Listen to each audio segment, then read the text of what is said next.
Hey everyone, this is Aishwarya and welcome to beauty with coach. So guys, आज हम लोग एक बहुत ही अच्छे और इम्पॉर्टेंट ड्राइव के बारे में बात कर रहे हैं। अब आप बोलोगे मैं तो हर ड्राइव को इम्पॉर्टेंट बोल देती हूँ, तो इसमें क्या स्पेशलिटी है? देखिए, मैं इंपॉर्टेंट बोलती हूँ तो रीज़न देती हूँ। तो स्पेशलिटी इसमें ये है कि यहाँ पे कोई एलिजिबिलिटी क्राइटेरिया होता ही नहीं है। मतलब अगर आपको लग रहा है आप टेक्निकली साउंड हो, किसी रीज़न की वजह से आपके 10th में कम मार्क्स थे या 12th में कम मार्क्स थे या फिर ग्रेजुएशन में कम मार्क्स हैं, कोई फ़र्क नहीं पड़ रहा क्योंकि इनका कोई क्राइटेरिया नहीं है। एक और बहुत इंपॉर्टेंट चीज़, यहाँ पे बैकलॉग से भी कोई मतलब नहीं है। अगर आपका बैकलॉग है ना, तब भी आप इसमें एलिजिबल हो। बस इतना फ़र्क होना चाहिए कि अभी आप फाइनल ईयर में जा रहे हो, बस मतलब अभी आप फाइनल ईयर स्टूडेंट हो। अगर ऐसा है मतलब आप फ्रेशर हो तो आप एलिजिबल हो। इसका और कोई एलिजिबिलिटी क्राइटेरिया है ही नहीं। इनको कोई फ़र्क नहीं पड़ता आपके कितने बैकलॉग्स हैं, आपके 10th के कितने मार्क्स हैं, 12th के कितने मार्क्स हैं। तो इससे अच्छी बात क्या हो सकती है? गाइस, मैं बात कर रही हूँ EQ टेक्नोलॉजी की। तो शायद आप लोगों ने इस कंपनी का नाम तो सुना ही होगा। और एक बहुत अच्छी बात मैं ये बता दूँ कि कोई क्राइटेरिया नहीं है। इससे आप लोग को लग रहा होगा कि पता नहीं कैसी कंपनी होगी, पता नहीं पे स्केल कैसा होगा। तो सुन लो, 8.5 लाख दे रही है, 8.5 लाख्स पर एनम दे रही है एक फ्रेशर को। तो एक फ्रेशर के लिए 8.5 लाख्स बहुत होता है। इतना तो बहुत कम कंपनीज देती है गाइस। तो शायद ये चीज़ आप लोग को बहुत ज़्यादा अट्रैक्ट करे, है ना। इसलिए मैंने सोचा कि इसके बारे में बताना तो बहुत ज़रूरी है, क्योंकि बहुत सारे मैसेजेस आते रहते हैं कि मेरा 10th में 60 नहीं है, मेरा 12th में 60 नहीं है, या ग्रेजुएशन में नहीं है, या फिर बैकलॉग्स रह गया। इस टाइप के बहुत सारे क्वेश्चंस आते रहते हैं। तो मैंने सोचा कोई बात नहीं, ऐसी एक कंपनी ढूंढते हैं। तो चलो फिर ढूंढ लिया। अब आप बोलते हो कि ये क्वेश्चंस कहाँ आते हैं? तो ये क्वेश्चन आते हैं मेरे इंस्टाग्राम पे। अगर अभी तक फॉलो नहीं किया ना, तो ऊपर देख रहे हो हैंडल, आराम से जाओ फॉलो कर लो। तुम भी अपने बारे में बताना, तुम्हें कैसा ड्राइव चाहिए, कैसे के बारे में मैं बताऊँ, तो फिर मैं उस पर वीडियो बनाऊँगी और फिर तुम लोग को बताऊँगी। ओके, तो चलो, सबसे पहली बात तो क्राइटेरिया यहाँ डिस्कस करने का है ही नहीं, क्योंकि क्राइटेरिया तो है नहीं। उसके बाद रही बात सैलरी, वो तो मैंने बता दिया। अब एक और इम्पॉर्टेंट बात, इसके ऑफिसेज़ कहाँ कहाँ हैं? तो इसके ऑफिस US में है, UK में है, जर्मनी में है और इंडिया में है। डोंट वरी, इंडिया में भी है। तो US, UK, Germany and India, इन चारों जगह है। तो समझ गए होंगे। और एक इम्पॉर्टेंट बात, ये प्रोडक्ट बेस्ड कंपनी है। तो प्रोडक्ट बेस्ड सुनते ही ना सबके आइज़ में ऐसा ट्विंकलिंग होने लगता है ना। तो चलो बात करते हैं इसके राउंड्स की। और प्लीज़ गाइज ध्यान से सुनना, क्योंकि इसके राउंड्स बहुत अलग है। अब अलग तो होंगे क्योंकि सब कुछ ही अलग है, क्राइटेरिया ही कुछ नहीं है, इससे अलग क्या हो सकता है। तो चलो इसके राउंड्स के बारे में बात करते हैं। तो जो इसका फर्स्ट राउंड होता है, ये होता है online round. Okay, online round में 2 सेक्शंस होते हैं। फर्स्ट सेक्शन में होता है MCQs, जिसमें आपको क्वांट, इंग्लिश और लॉजिकल रीजनिंग, इन तीनों से क्वेश्चन होता है। किससे होता है? Quant, logical reasoning and English. इन तीनों से आपके पास टोटल 14 क्वेश्चंस होते हैं। 14 क्वेश्चन, ओनली 14, जिसको आपको 14 मिनट्स में सॉल्व करने होते हैं। मतलब 1 क्वेश्चन 1 मिनट, दैट्स इट। तो समझ ही रहे होगे, ये थोड़ा सा डिफ़िकल्ट है, बट इतना भी डिफ़िकल्ट नहीं है, क्योंकि 100% थोड़ा ना सॉल्व करना है। 7-8 भी सॉल्व कर लो तो it's more than enough. Okay, तो डोंट वरी, थोड़ा सा स्पीड बढ़ा लो एप्टीट्यूड का, बहुत अच्छा हो जाएगा। अब ऑनलाइन राउंड का ही जो सेकेंड सेगमेंट होता है, वो होता है कोडिंग राउंड, जिसमें आपको 2 कोड सॉल्व करना होता है 60 मिनट्स में। मतलब एक कोड के लिए आपको मिल रहा है 30 मिनट्स। ऐसा कुछ नहीं होता है कि एक कोड आपको 30 मिनट में ही करना है। आपका मन है आप एक कोड पे 50 मिनट में लगाओ, दूसरा 10 मिनट में कर लो, आपकी मर्ज़ी।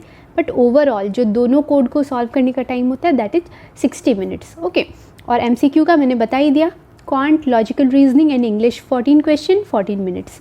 तो ये हो गया फर्स्ट राउंड। ओके, और एक इम्पॉर्टेंट बात मैं ये बता दूँ कि यहाँ जो टेक्निकल राउंड से मैं कैसे कैसे क्वेश्चंस होते हैं वो भी डिस्कस करने वाली हूँ। तो प्लीज़ इस वीडियो को लास्ट तक देखना, अच्छा लगेगा। और चलो फिर बात करते हैं कि फर्स्ट राउंड के बाद जो सेकंड राउंड होता है, दैट इज़ टेक्निकल राउंड। उसमें क्या क्या होता है?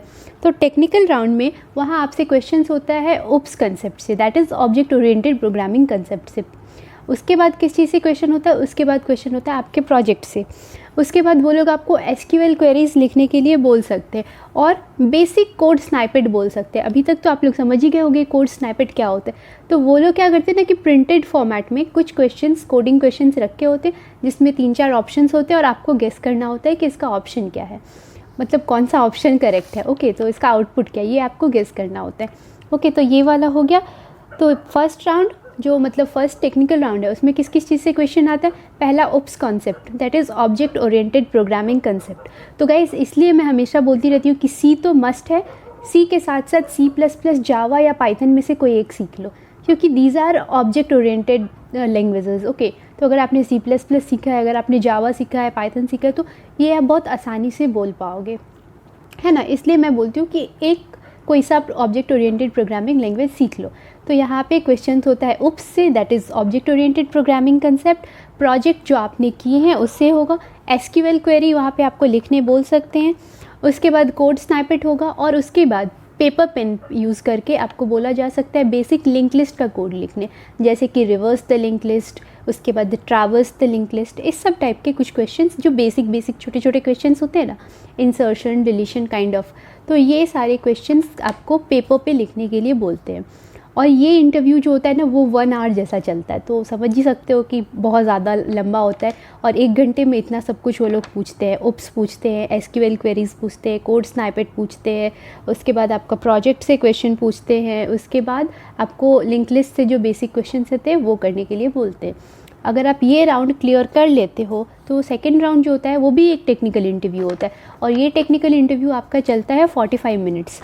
ओके, अब इसमें क्या क्या डिस्कशन होता है, तो इसमें सबसे पहली बात आपसे प्रोजेक्ट से क्वेश्चन पूछते हैं। मतलब जो भी प्रोजेक्ट आपने किया हुआ है, जो आपने CV में मेंशन किया है, वो लोग बोलेंगे आप इसको एक्सप्लेन करो। आपने उसको एक्सप्लेन कर दिया, फ़ाइन। वहाँ उनको कुछ डाउट होगा या उनकी कोई क्वेरी होगी तो वो आपसे पूछेंगे, which you have to clear. Okay, तो ये एक हो जाता है। उसके बाद वो लोग डायनेमिक प्रोग्रामिंग से क्वेश्चन पूछते हैं, ठीक है। तो अगर अभी तक आपने डायनेमिक प्रोग्रामिंग स्टार्ट नहीं किया है तो please guys dynamic programming start कर दो। और सिर्फ मैं EQ के लिए नहीं बोल रही हूँ, डायनेमिक प्रोग्रामिंग मतलब बोलते हैं ना कि अगर आप डायनेमिक प्रोग्रामिंग जिस दिन सीख जाओगे उस दिन से आप जो कोडिंग कॉम्पिटिशन्स होता है ना वो जीतना शुरू कर दोगे, क्योंकि dynamic programming is very very beautiful concept. अगर वो आपको आता है ना तो कोडिंग कॉम्पिटिशन्स आपके लिए बहुत आसान हो जाते हैं। तो ये तो एक नॉर्मल सी जनरल बात हो गई जो मैंने आपसे बोला, पर EQ के लिए भी स्पेसिफिकली डायनेमिक प्रोग्रामिंग सीख लेना। ओके, और एक और बात, लास्ट वीडियो में आपने देखा होगा जो मैंने अपलोड किया है इन इंटरव्यू प्रिपरेशन, जिसमें मैं क्वेश्चंस ऐसे दे रही थी कि which data structure is used for what kind of questions थे वहाँ पे। तो सेकेंड टेक्निकल राउंड में इस टाइप के क्वेश्चंस वो लोग पूछते हैं। तो सेकेंड राउंड में क्या पूछते हैं, एक तो आपके प्रोजेक्ट से पूछेंगे। क्वेश्चन नंबर 2 होगा which data structure is used for what. तो अगर आपने अभी तक नहीं देखा है तो प्लीज़ जाइए और लास्ट वीडियो देख लीजिए। इंटरव्यू प्रिपरेशन का जो लास्ट वीडियो है वो प्लेलिस्ट खोलिए और आराम से देख लीजिए, वो बहुत हेल्प करने वाला है। उसमें मैंने 8-10 क्वेश्चंस वैसे डिस्कस किए हैं। ऐसा नहीं मैं बोल रही हूँ कि उसी में से सारे आएंगे, पर कुछ कुछ कॉमन आएगा।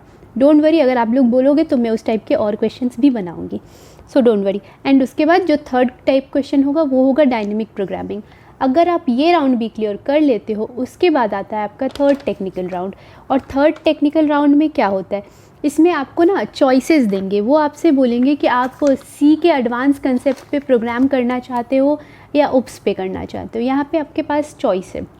अगर आप उप्स चूज़ करते हो तो वो लोग उप्स से आपका क्वेश्चन देंगे, that is object oriented. Okay, so अगर आप चूज़ करते हो कि मुझे ऑब्जेक्ट ओरिएंटेड से करना है तो आपसे वो लोग ऑब्जेक्ट ओरिएंटेड वाला ही क्वेश्चंस पूछेंगे।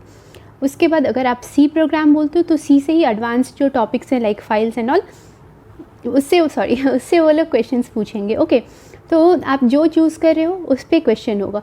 लेकिन जो इम्पॉर्टेंट बात मैं बता दूँ, ये क्वेश्चंस जो होगा ये कोडिंग क्वेश्चन होगा और आपको IDE यूज़ नहीं करना है, आपको पेन पेपर से करना है।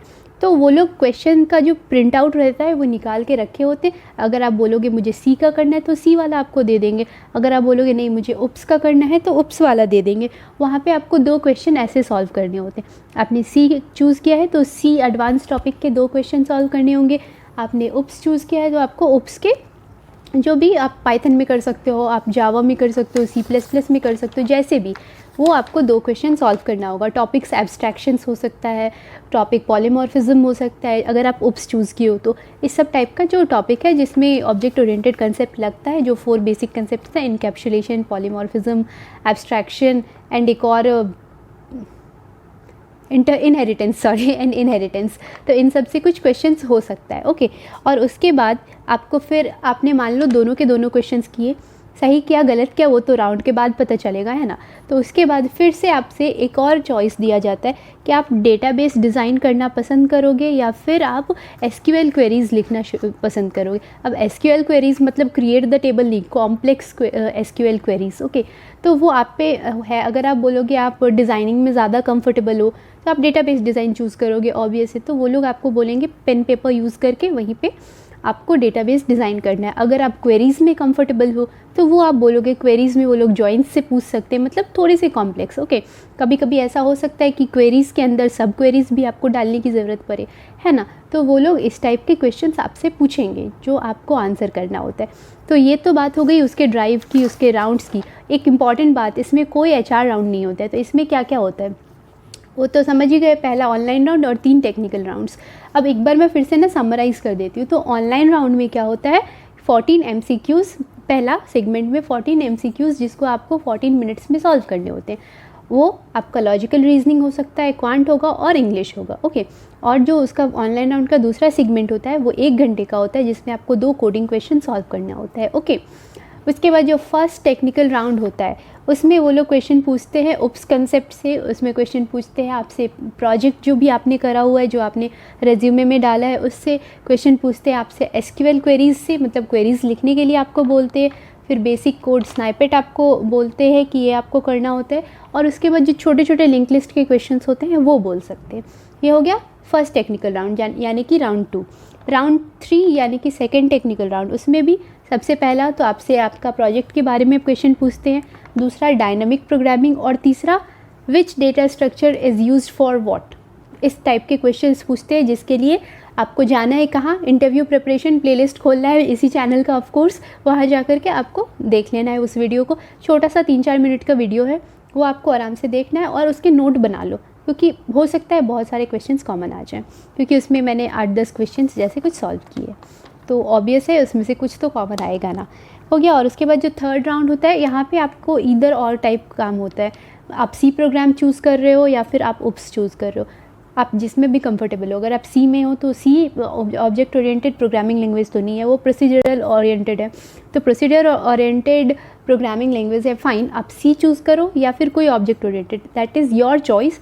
बट आप जो भी कर रहे हो ना उसमें आपको 2 कोडिंग क्वेश्चन सॉल्व करने होंगे on your paper using pain of course. उसके बाद जो इसी थर्ड टेक्निकल राउंड का जो सेकंड होता है इसमें इधर आपको DB डिज़ाइन करना है, दैट इज़ डेटाबेस डिज़ाइन करना है और कॉम्प्लेक्स SQL क्वेरीज करनी है, ओके। तो ये हो गए इसके राउंड्स के बाद। और अगर आपने ऑनलाइन कोड राउंड उसके बाद जो बाकी तीनों टेक्निकल राउंड क्लियर कर लिया है तो डोंट वरी, आपके पास ना ऑफ़र लेटर आ जाएगा, जिसमें मतलब विदिन 5 to 6 डेज़ आपके पास आ जाएगा और 8.5 लाख मिलेगा, ओके। तो that is very good thing. आ जाएगा तो मुझे आके ज़रूर बताना। तो एक और बहुत इंपॉर्टेंट चीज़ मैं आपको ये बताना चाह रही हूँ कि इसके लिए ज़्यादा स्ट्रेस लेने की कोई ज़रूरत नहीं है और कहाँ कहाँ फोकस करना है ये तो अभी तक आप समझ गए होंगे। आपको ऑब्जेक्ट ओरिएंटेड प्रोग्रामिंग कंसेप्ट पे फोकस करना है और database management system, that is oops और DBMS, इसको ना बहुत अच्छे से कर लो। अगर ये आप बहुत अच्छे से कर लियो ना तो EQ में जाने से ना आपको मैं क्या कोई भी नहीं रोक सकता। और अगर आपका हो जाएगा तो ऑब्वियस ही बात है आप मुझे कमेंट में आके तो बताओगे ही ना।